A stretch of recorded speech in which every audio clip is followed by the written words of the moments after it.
हमको ईडी से मत डराओ, हमको सीबीआई से मत डराओ, हमको रुपया बंद करने से मत डराओ, ऐसा बात मत करो। जो हिम्मत से लड़ता है वो जीतता है। हम हिम्मत से लड़ेंगे, हिम्मत से लड़ते हैं, हिम्मत का लड़ाई चलेंगे।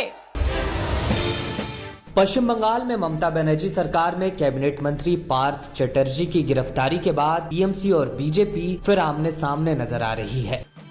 वहीं पार्थ चटर्जी की करीबी बताई जा रही अर्पिता मुखर्जी को भी हिरासत में लेकर ईडी पूछताछ कर रही है।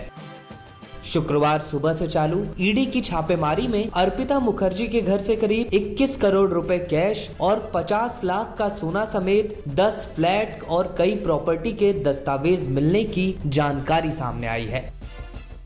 पश्चिम बंगाल में शिक्षक भर्ती घोटाला मामले में मंत्री पार्थ चटर्जी ईडी के रडार पर थे, जिसके बाद इस कार्रवाई को अंजाम दिया गया। वहीं इस पूरे मामले के सामने आने के बाद टीएमसी ने एक आधिकारिक बयान जारी कर खुद को इस घोटाले से दूर कर लिया है।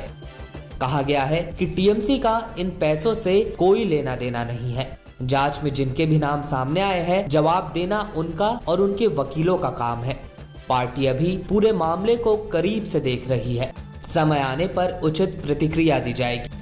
ममता बनर्जी की पार्टी ने तो इस घोटाले से पल्ला झाड़ लिया है, लेकिन बीजेपी टीएमसी पर हमला करने का कोई मौका नहीं चूक रही। बंगाल बीजेपी के नेता शुभेंदु अधिकारी ने ममता बनर्जी सरकार के खिलाफ मोर्चा खोल दिया है।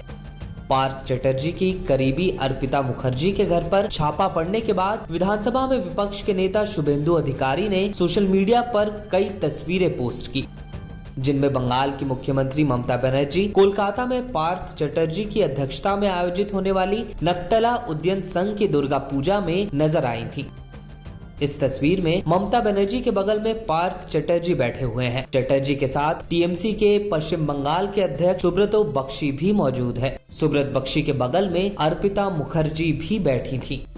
अपने ट्वीट में शुभेंदु अधिकारी ने यह भी लिखा कि ये तो एक ट्रेलर है, पिक्चर अभी बाकी है।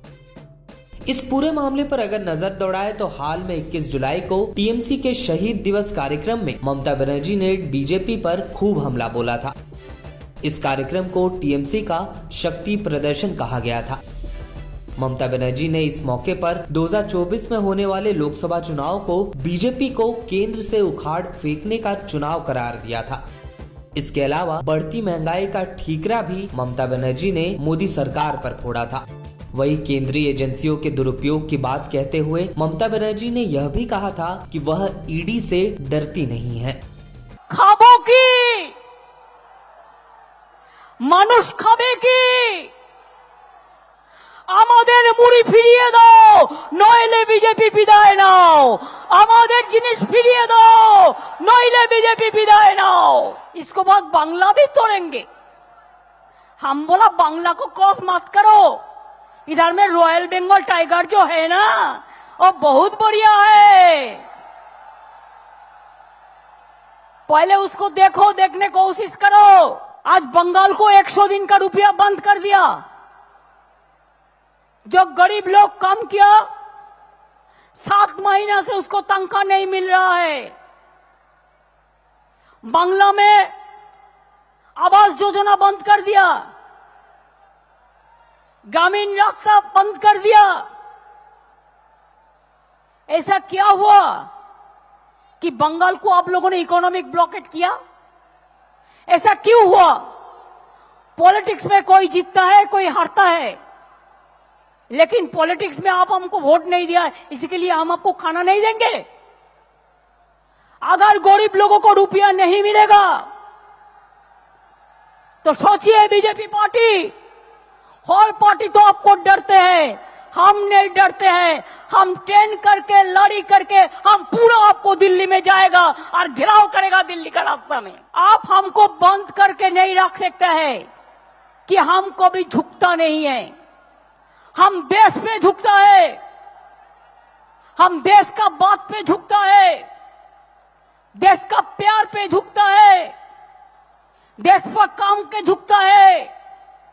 देश का कोई बुरा दिन आए तो हम देश का पक्ष में खड़ा रहेगा। लेकिन हमको ईडी से मत डराओ, हमको सीबीआई से मत डराओ, हमको रुपया बंद करने से मत डराओ, ऐसा बात मत करो। हम हिम्मत से लड़ता है, जो हिम्मत से लड़ता है वही सामी कामयाबी होता है।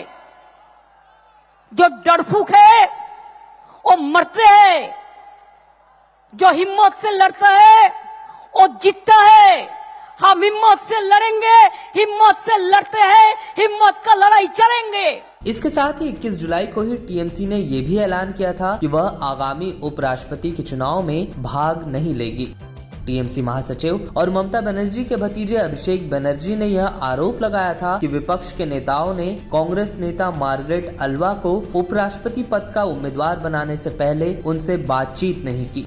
सांसद अभिषेक बनर्जी ने कहा था कि टीएमसी के दोनों सदनों में 35 सांसद होने के बावजूद उनसे बातचीत नहीं की गई, इसलिए टीएमसी इन चुनावों में भाग नहीं लेगी।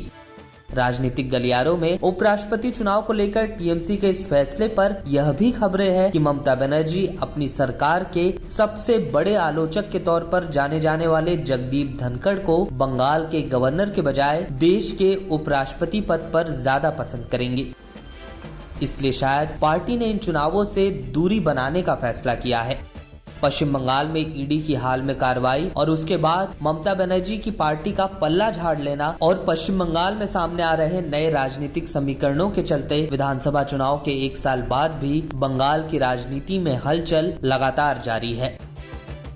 इस वीडियो में फिलहाल के लिए बस इतना ही। देश दुनिया की तमाम खबरों के लिए बने रहिए लोकमत हिंदी के साथ।